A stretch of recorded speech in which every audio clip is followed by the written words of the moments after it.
Hello, hello, and welcome back to Alchemical Serenity. Now, I know I said in my last podcast I wouldn't be back till next year, and then I realised I hadn't really said much about the 12 days of Yule. And then a friend of mine said, well, okay, if you've got the 12 days of Yule, what are they? What do we do? Is there a particular format to the 12 days of Yule? Are there particular things you can do for the 12 days of Yule? So coming up are some of the ways I've celebrated each day over the years. Now, I'm not saying you have to stick to these days or do something each day, but I've just given 12-day ideas you can dip in and out of if you wish to this year. Or if you haven't got the time, then you can perhaps use them next year. It'll always be on the podcast for you to use at any other time. Now, there's no hard and fast ruling at all. It's your festive season after all, and it's about you and your family, work, time off and other commitments. And of course, obviously, enjoying yourself. So some of these may fit into your time frame, some of them may not. But here goes with the 12 days of Yule.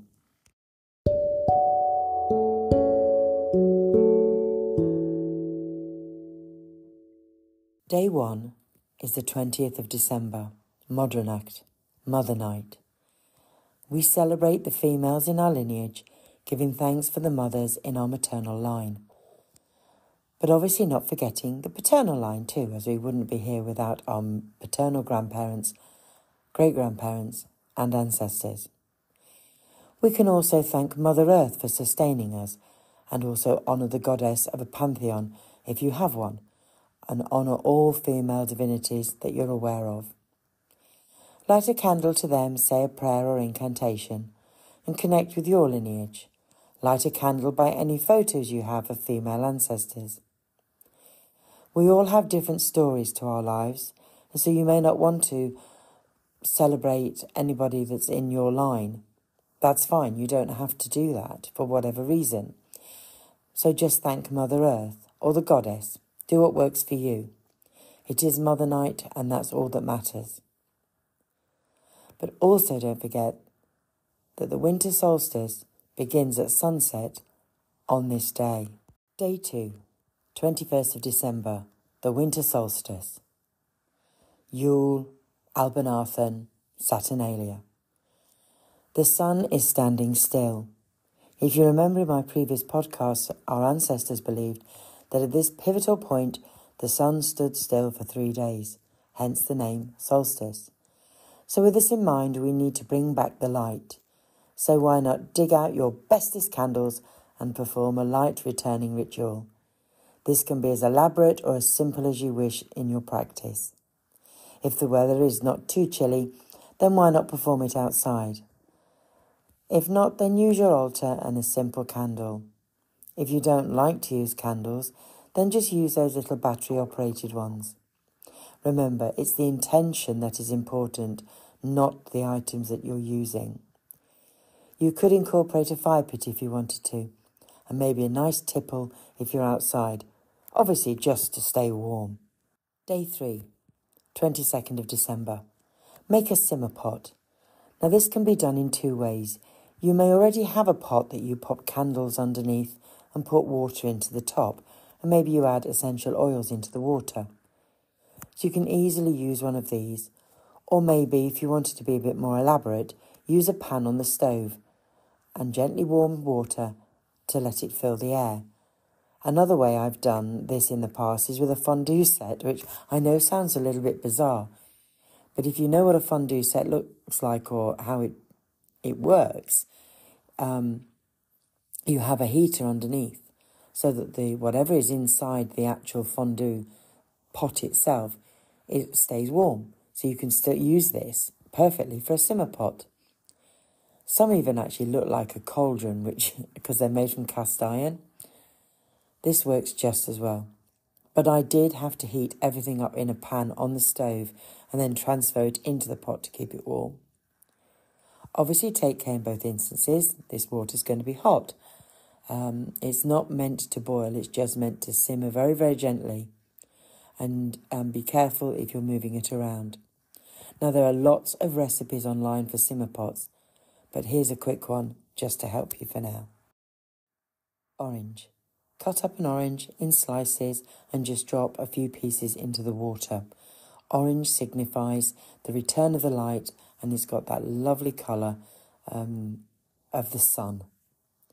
Rosemary.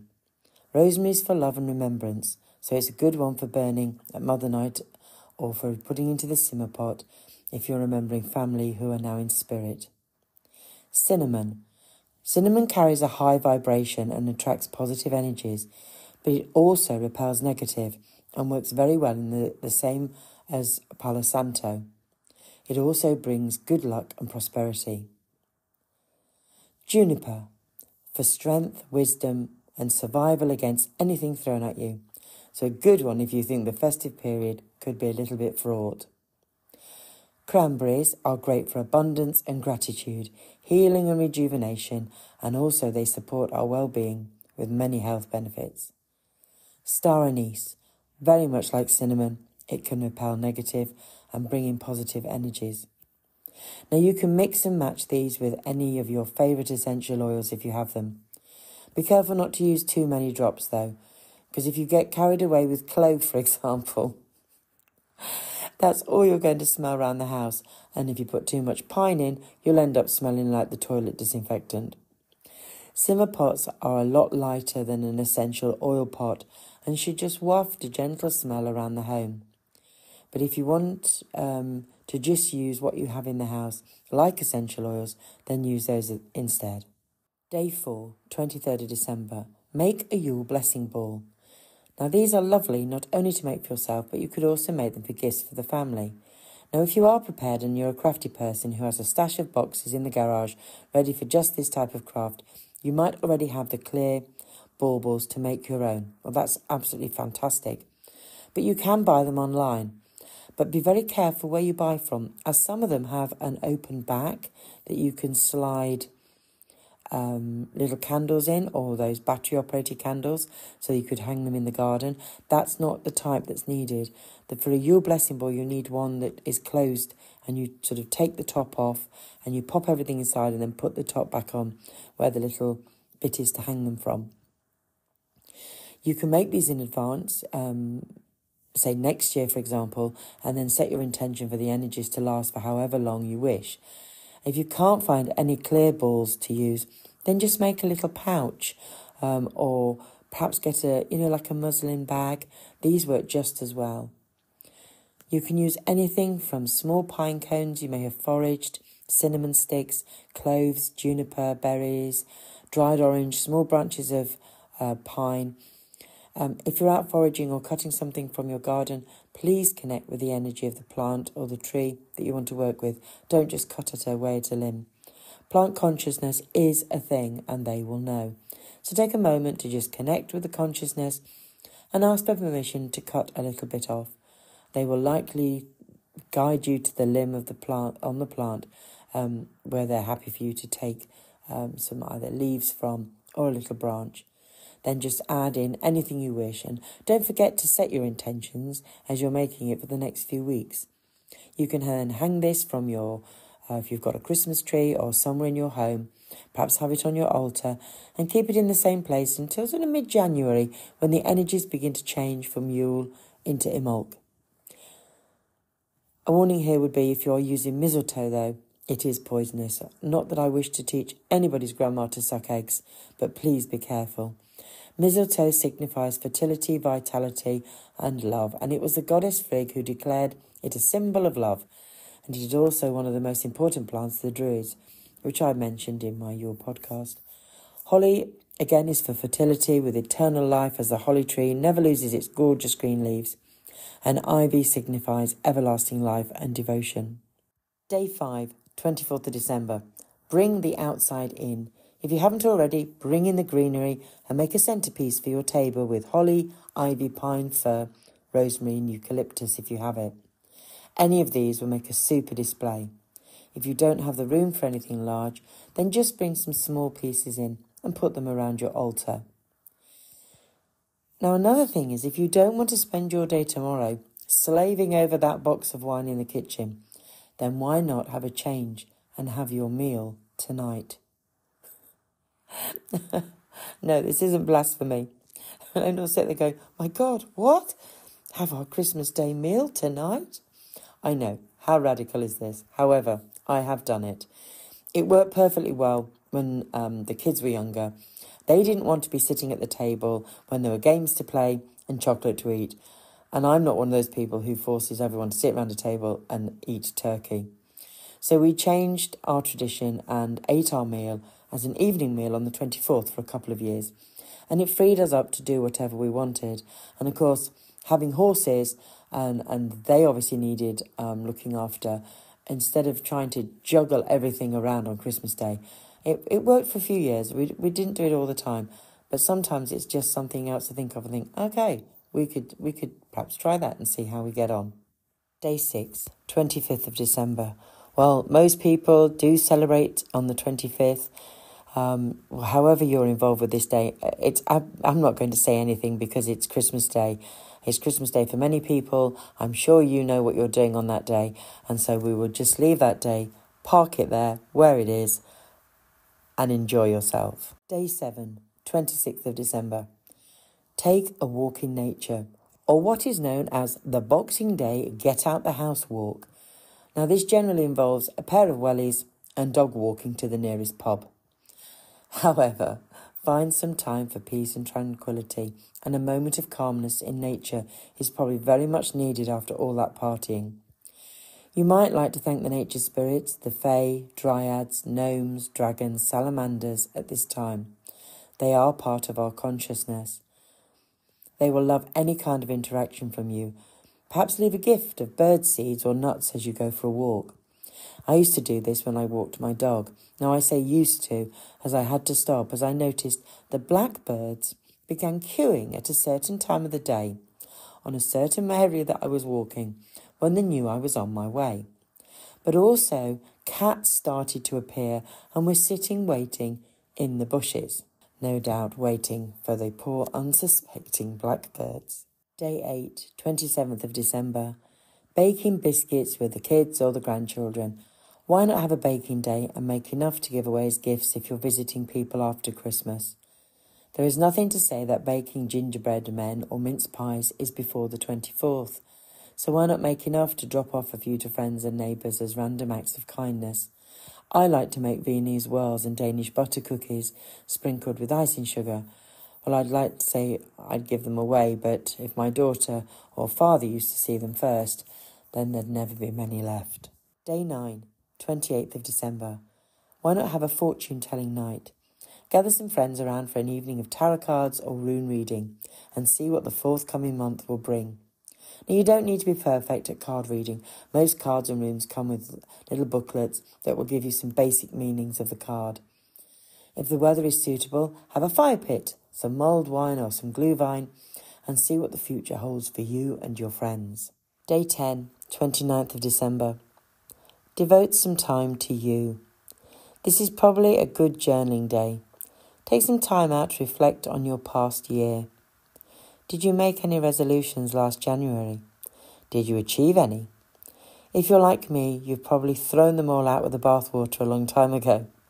So instead, I actually choose to set small goals throughout the year and work on those in a much better sense of achievement. And it's easier to set new goals with every new season. But use this time, if you can, to take a little bit of time out just for you. Day 11, 30th of December. Smoke clearing ritual. It's time to reset. Clear up, clear out, and get ready for the new season and your year ahead.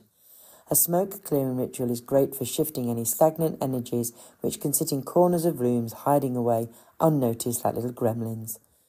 If you have sage in your garden or you've grown your own, you may have cut and dried it ready for this time of the year. If not, there's plenty of ways to shift energy. Palo Santo is another very good smoke clearing wood. And not only does it clear energy, it also attracts positive energies. You can buy it in pieces of wood and light it, but it does have to be wafted. It has a habit of going out, so unlike sage, which will keep gently burning, because it's a piece of wood, it does have a habit of not staying lit at all times. So if you have a feather or a fan, perhaps you can make a little fan with a piece of paper, then get into all those corners and clear out the energies. And don't forget, if you can, open up your windows to send the stagnant energies out. Day 12, 31st of December, New Year's Eve. So if you are a devout pagan, your new year was possibly on November the 1st, at the beginning of a new cycle or the new season. But here we are, and it would be a shame to miss out on a night of celebrating. And of course, if you're Scottish, then it's Hogmanay. Very quickly, I'm going to explain Hogmanay as I understand it. Now, it took place in Scotland with the arrival of the Reformation and the rejection of Catholicism. What was happening down in England was Oliver Cromwell.